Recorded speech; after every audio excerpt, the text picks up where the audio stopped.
So, once again, a very good morning to everyone.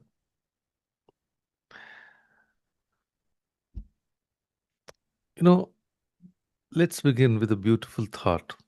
And I'm sure everyone here wants to progress in lives. So, just remember this statement: perfection delays, progress moves. Let me say that again: perfection delays, progress moves. So, I will tell you about a dal. My mother made the best dal in the world. At least that's what I believed growing up. Golden, perfectly tempered, always the right consistency. I could have eaten it daily. And then one day, I decided to make it myself. I followed every step, but it came out slightly too thick. The jeera burned a little. It was fine, perfectly edible, but of course not quite hers. So I didn't make it again for 6 months. 6 months because it wasn't perfect the first time. And as I'm saying this out loud, I realize how ridiculous that sounds. But also, how many of you have done something very similar? Not with dal necessarily, but with a goal, a project, a conversation you kept postponing. Or if you want to succeed on social media, a video that you need to make, a habit you abandoned after one imperfect attempt. We do this, all of us. And today I want to talk about why, and more importantly, what to do instead. We live in a culture that celebrates the gold medal, the perfect score, the flawless performance, the before and after picture where the transformation looks effortless and complete. What we almost never celebrate is the Wednesday, the ordinary, unglamorous Wednesday where someone just kept going, not perfectly, not brilliantly, just consistently, just honestly. In other words, I can say we don't celebrate the journey, we just celebrate the outcome, and that also a perfect outcome. So today's session is celebrating progress, not perfection.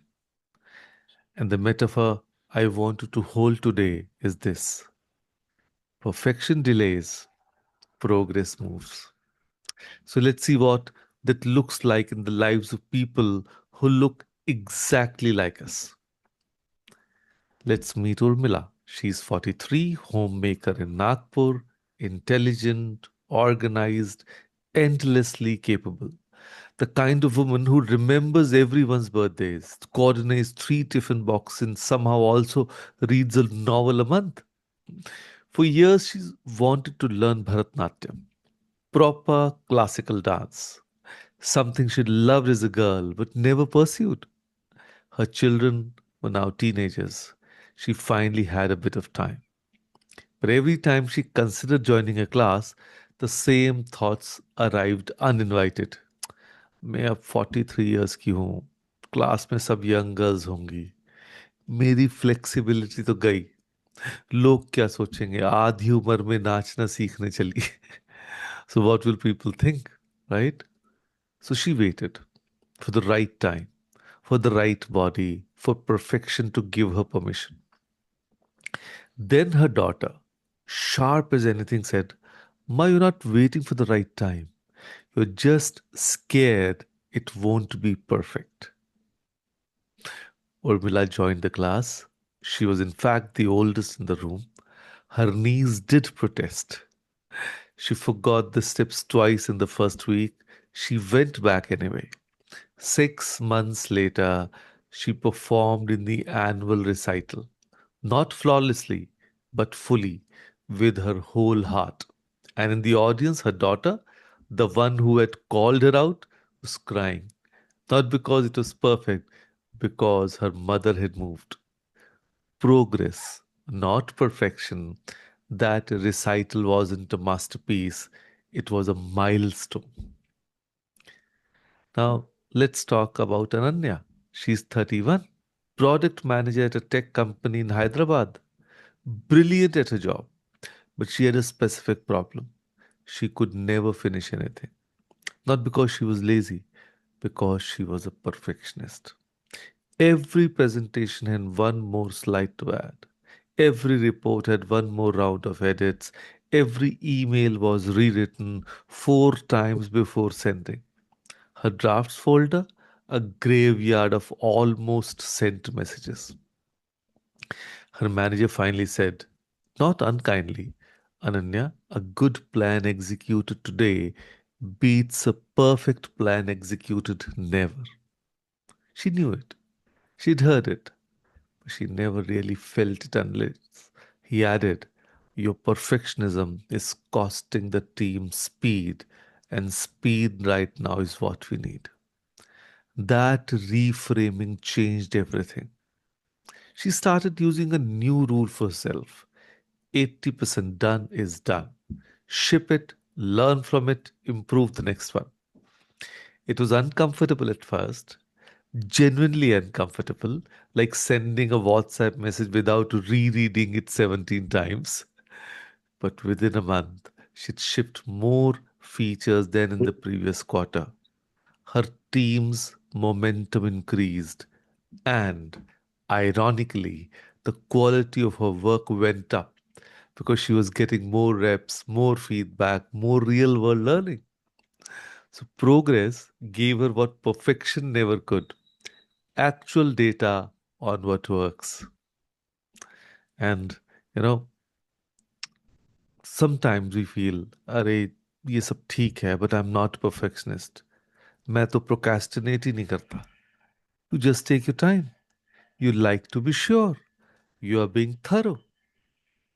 So let's meet Dhruv. He's 38, civil engineer in Ahmedabad, smart guy, excellent at his work, had been wanting to start his own consultancy for, 6 years. The plan was almost ready, almost. There's always one more certificate to get, one more contact to build, one more market condition to wait out. The business plan document on his laptop was 47 pages long and never been shown to anyone. His wife, patient woman, finally said, Dhruv, you've been preparing for 6 years. At some point, preparation becomes a very comfortable excuse. Ouch. He took on his first small independent project. Nothing glamorous. A local builder needed a structural report. The report wasn't his best work, but it was work. Done, delivered, paid for. That first payment, rupees 8,000, did something to him no amount of planning ever did. It made the dream real. Today he runs a small but growing consultancy. Not perfect, very much alive. The 47-page plan. He still hasn't read it again, hasn't needed. So let's talk about what perfectionism actually is. Because it wears very convincing costumes. Sometimes it looks like high standards. Sometimes it looks like discipline. And sometimes it looks, I just want to do it right. But underneath all of those costumes, perfectionism is almost always one thing: fear. Fear of being judged, fear of failing publicly, fear of discovering that even after your best effort, it's not enough. And here's the cruel irony: perfectionism, which is supposed to protect you from failure, guarantees the one failure that matters most. It guarantees you never fully try. See, progress, on the other hand, is honest. It says, I'm not there yet, and that's fine because I am moving. The seed doesn't apologize for not being the tree yet. The child doesn't apologize for not being able to run before they walk. Growth has never required perfection. It has only ever required continuation. So every time you take one imperfect step and acknowledge it, you build confidence, real confidence, not the kind that requires everything to go right, the kind that survives when it doesn't. So I want you to do something that might feel surprisingly difficult.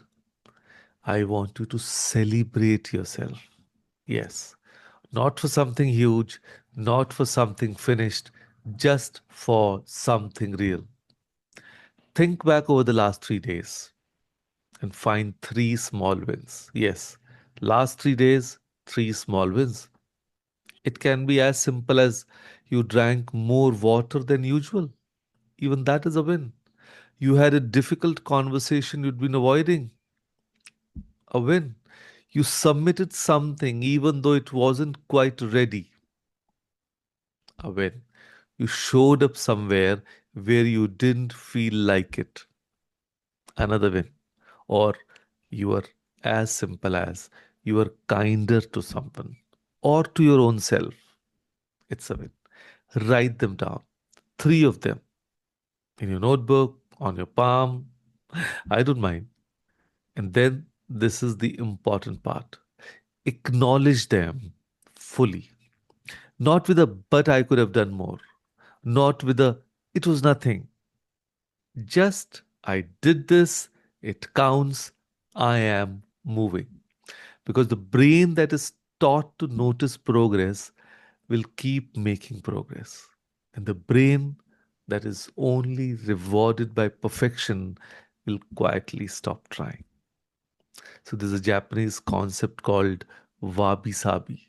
It's the art of finding beauty in imperfection, in things that are incomplete, weathered, unfinished.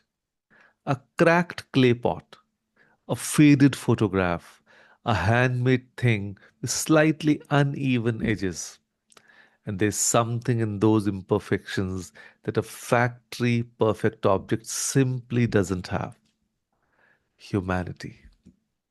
Your progress, messy, imperfect, occasionally backwards, has that. It has humanity. It has effort. It has the beautiful, undeniable evidence that you tried. And trying, done consistently, is what becomes a life. So nobody looks back at a life well lived and says, I wish I had waited longer to begin. Or I wish I had done fewer things until I was certain they would be perfect. Or what they say is, I'm glad I moved. I'm glad I tried. I'm glad I let it be imperfect and went anyway. You don't need to be finished to be worthy of celebration. You just need to be in motion. So, here is your challenge for the day. It has two parts. Part 1 today. Write your three wins from the last 3 days. Do it before tonight. Give them the respect they deserve. And part 2, pick one thing you have been waiting to start until it's perfect. And take one imperfect step toward it this week. Not the whole thing, just the first step. Let it be wobbly, let it be rough, let it be not quite right yet.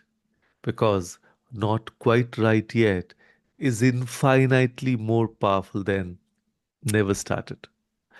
Progress is not the consolation prize for failing to be perfect. It's the only real path that has ever existed. So celebrate where you are. Just keep moving from here. So, with that thought, thank you. Thank you, everyone, for joining us today. Thank you.